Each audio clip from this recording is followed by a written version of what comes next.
Hitler had a small group around him. They were very close to him in his circle. And even they didn't like what he was saying, they couldn't leave him. Mm-hmm. They had too much knowledge. Right. And Obama has the same thing. He has a small group around him. Right. And even if they don't agree with him, they cannot leave him. They know too much about him. So what Hitler did, and what Obama, in my opinion, is doing, like this man who died mysteriously on a heart attack, because he was... Andrew Breitbart we're talking about. Yeah. He was coming out the next day with a report while this happened. Right, right. So he died of a heart attack before. Yes. And the man, the autopsy, all of a sudden he died too, because Yes. he knew more. So Yeah. what Hitler did is that when he had a group, when he didn't like it, he sent a man out there or somebody and says, you go over there and you tell him, do you have a family? And that made him shut up. I got it. He's saying, if you have a family, He in said, other words, shut up. Yes. You go over there. This guy doesn't agree with my policy, but I want. Right. So you go. I don't go. I'm a taboo. I cannot do this. But I have a man. You go over to the man and say, hey, you don't agree with what Hitler says. Right. So we all want to say, just, do you have a family over there? You Yes. know what that means? That's threat. A threat. Yes. And everybody backs off if they're being said, because I don't want my family to be killed. Right. So Obama is doing the same thing. He has a policy ahead of his strategy ahead, and he knows maybe some people don't like what he's doing. Yeah. I don't like this. Okay, Mr. Whoever it is, you go over to the guy now and tell him, do you have a family? And they all begin, they went, oh, yeah, we do what you want, they shake. They always chuckle in the booth and do what Obama wants. And Hitler had the same thing, Obama is the same. Well, could you talk about what you talked about before, since I got the video running? Just a little bit about what you said about Peter Schiff and what you're worried about. Could you repeat it? Peter Schiff is right. Yeah. But he cannot say the way that it really is. In my opinion, is that it will happen here in this country. Well, talk about what you said about what you experienced, because you said you lived in Germany during that period where there was inflation. All I can say, yeah. Hitler and Obama are the same. They go parallel. That's what I'm saying. I see step by step by step what he's doing. But what did you see? You were just talking about that earlier, just so now I can let other people know that they don't. About there being a hyperinflation in Germany. Oh, the hyperinflation. And what happened over there? there? Hyperinflation. In 20. Yeah. The Yeah. hyperinflation. The reason why on here. Let me start from the beginning. Okay. What I want to tell you is this. Yeah. When Obama was running for presidency, he was groomed for it, and he took the right time. Hitler was the same thing. Hitler got on a regime because of the right time. We had in Germany the hyperinflation in the 1920s. People had no jobs, people had no money. People were unhappy, and they needed somebody to give them a better life.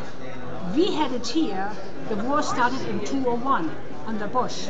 Yeah. And people were very unhappy with some instances on that. And they said, we are so unhappy what happened here. We want somebody who can help us. Hitler came out, I help you. Head up. Yeah. Obama comes out and said, we need a change. Yeah, and that's what people wanted to have. Hitler on the high said, I help you. We need a change. Everything, Obama.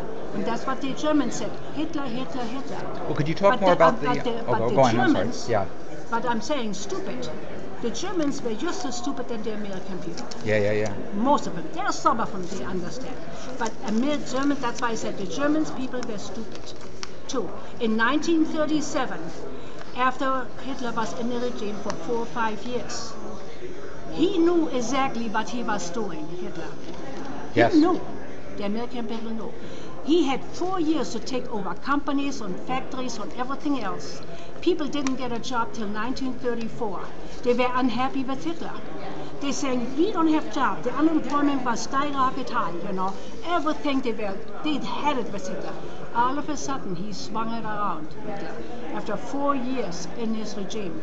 In 1936-37, he started with infrastructure, He took the companies, he put the people to work, to ammunition, to tanks, and everything else. And people all of a sudden said, oh, we are happy now. We have jobs. Yes. It's wonderful. And they had all jobs. But what they didn't know is this, what Hitler had in school. He wanted to start a war. but nobody knew that because they were happy, they had jobs, they had money to spend and all that. And Obama is doing the same thing. We had the high inflation, the high unemployment, Right. Mark my word. He will, if he makes it into office, before, we have a few more months to go, he puts everybody to work. Everybody has jobs. And all the companies he took over in the meantime, like Hitler did, he put the people to work. And they're all happy. Guess what? They will vote for him again. We'll talk about what happened with the currency. You were mentioning that the about the dollar and the high right, inflation we had. We couldn't even buy anything for the money. Right. But we had overnight, unannounced, and this happens to any country, overnight my parents had to get all the money together, had to march to the bank, and I still remember this. All the money together, and they had to march to the bank for 100 German marks. They got 1 mark. But before that happened, people didn't know, so it was a surprise. Nobody had clue whatsoever. So your point is that similar to today, where people don't realize what may happen. People don't realize what will happen now. I see it happening because we had to go there. The high inflation, we're heading for a super high inflation. Right. It was over there in my time, when, and like I said, the deflation of the money, we got 100 marks, German marks, 1. And the day will come, we will have the same thing here. We have a high inflation where the money isn't worth anything anymore, and we have to march overnight to the bank and get whatever currency. So having seen it firsthand, what message would you give to the young people who haven't been through what you've been through? What advice would you give to young people right now that don't know what may be coming? I really don't think the young people will understand it. Well, that's why here you can explain it to them. The younger generation. What advice would you give them, in other words? I try to tell them the advice is this: don't live beyond your means. Okay. Realize what is coming. Wake up. But should they keep their dollars? Should they get gold and silver? Should they? They should invest, but the young people don't have money to invest.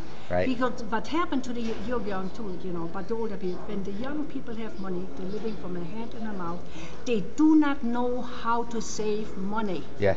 They don't save money. They get the money, they spend the money. They want everything. They want the latest things, Look at when you go around how the young kids are looking. Yeah. They're closing. I went to the bank one time. She had fingernails polished, Yeah. And they said, "Look at this polish costs money." Oh, well, that's just a dollar, little money. That's when the saving starts. Deny yourself a lot of things. Make a sacrifice. Save the money up. And prepare yourself for the future, what is coming, because the future is not really nice. What is coming is ahead of us, and that's what I can say. Prepare yourself for it. But the young kids are not prepared for that. As far as I'm concerned, in order to make the young people make them wake up, it has to happen in this country to make them wake up. But then it'll be too late. So that's the point. It's too late. That's the reason I'm videotaping you, so people to hear this when you go back instead of after the fact. Let me tell you, when you go back in history, every 50 years, a war cleans up the air. Well, don't you think it's every 50 years because they don't remember? Because by then it's a new generation, and they have been through it as well. See, the thing is this: I lived with nothing. I was poorer than poor. I value a penny. It's money to me. Sure. The young kids don't value this anymore. That's beyond. It's just a penny, Our younger generation, the baby boomers, and probably a baby boomer too, they have grown up to good times only. Yeah. And they're used to getting everything. And the reason why it is, the older generation, myself, we are actually in fault.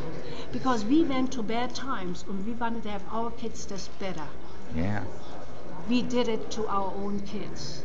We want to have them have it better than we had it, And that's my son told me this one time too. Mom, you did it, and I do it to my kids. But what I think is this: the younger generation, they don't have any discipline right now. Yeah. The morals are gone. There's no discipline. And that's what the parents have neglected to raise the children. Yes. That is a big problem in this country. And if we want to get out, and that's what I'm saying finally, and I've said this to my husband many times, if this country wants to come back on their feet, the way I saw it 53 years ago when I came over, one thing has to happen: a war. To bring the people back to reality. and see it happening. When this happens and everything is flattened down and crumbled down, people wake up. They're building it up again, and they will value this and have respect for little things.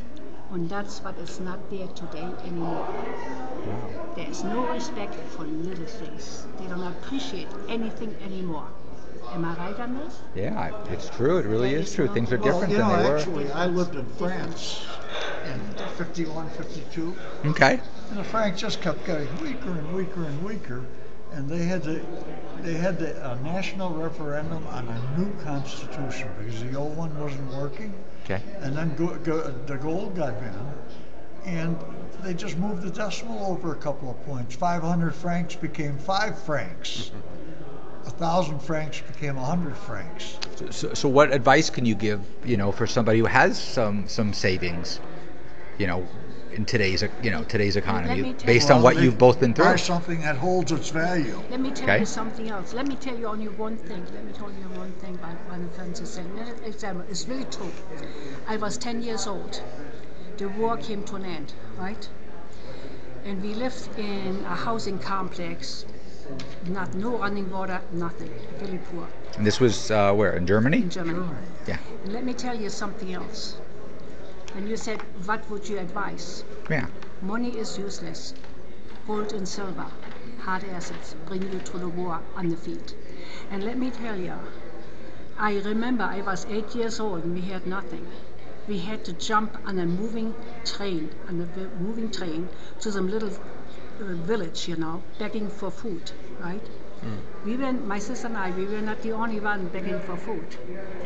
We went, never forget this, we went into a farmer's house.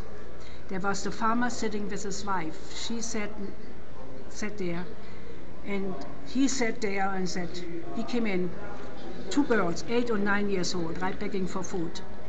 And they sat there and he said, no, I'm not going to give you anything. And his wife sat next to her and said, please, she said, look at the 2 little girls. They're really hungry. Why can't we give them a little bit, Yeah. And you know what they said? Oh, okay, we give them a piece of bread and a little piece of cheese.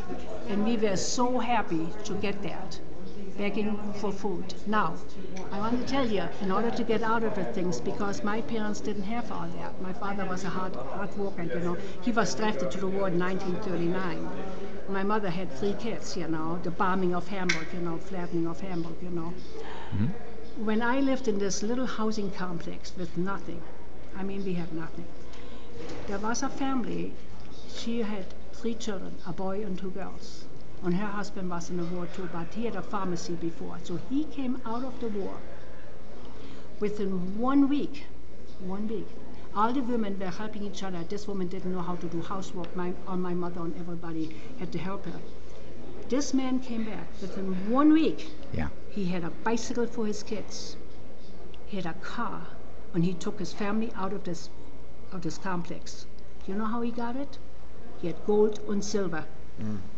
That's quite a good thing to learn. That's Yeah. what gets you through the war.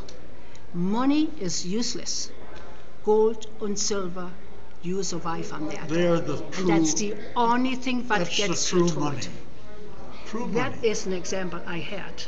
That man had gold and silver. And that's how he And then he was went able out to to the survive. farmers. He got food. He got everything. Gold and silver buys you anything. That's what people want. They don't want your money. Well, thank you very much. I really appreciate it. I'll put this up on Facebook, on YouTube, to let people know about it That's as what I well. can tell you. Thank you very much. Gold and silver gets you to the bad times only. Are we going to all of a Nothing sudden else. have a bunch of phone calls? Well, I don't know, but at least you'll be getting the word out to some people who really don't understand and don't know what's going on. That's what's important.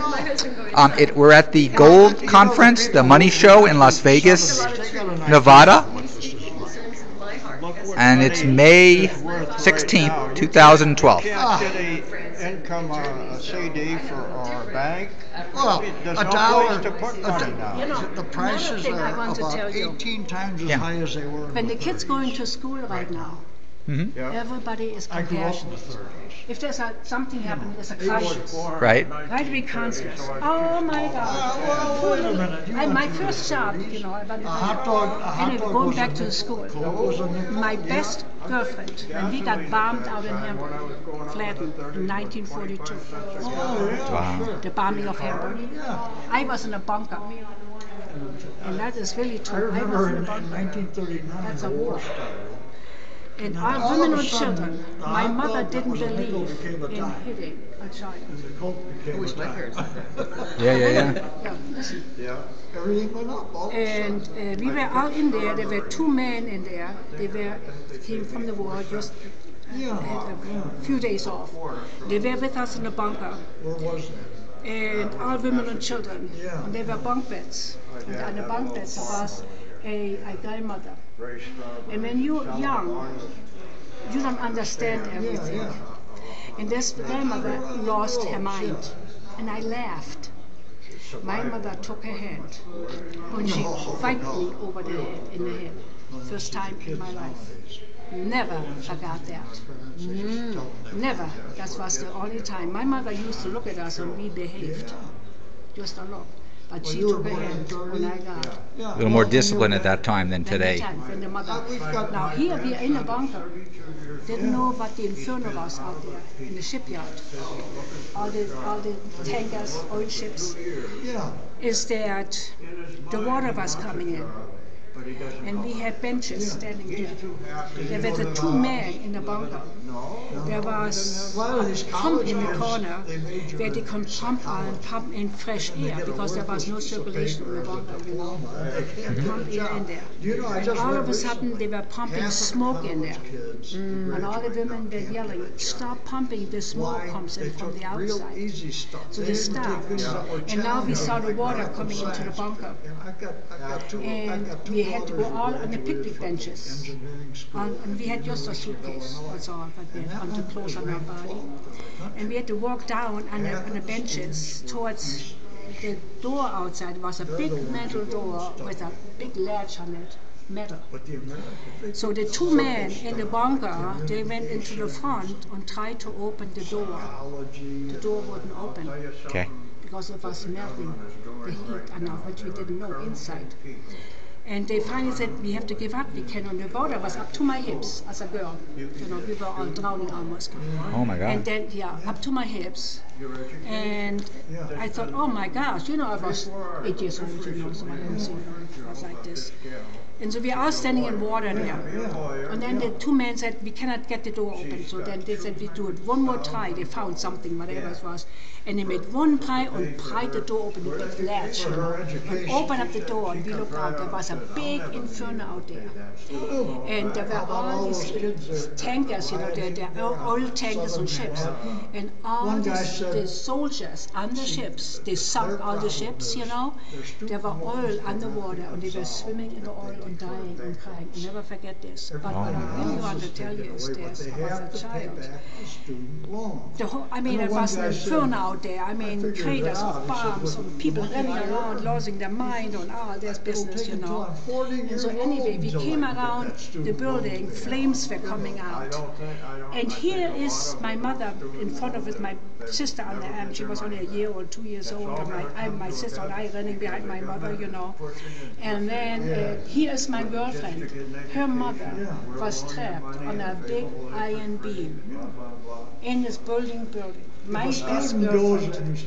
And she told, Waltraud was her name, and she told, I was crying when I have to say this. And the mother said to her all the time, Waltraud, run, save your life. And said, Mommy, I'm not leaving you alone. She burned with her mother to death. Oh God. And here, when I think there's so many times in the schools where they're holding these kids, their hands, you know, oh, somebody died and all this, a counselor all over the place. I have never had a counselor. I had to get over it.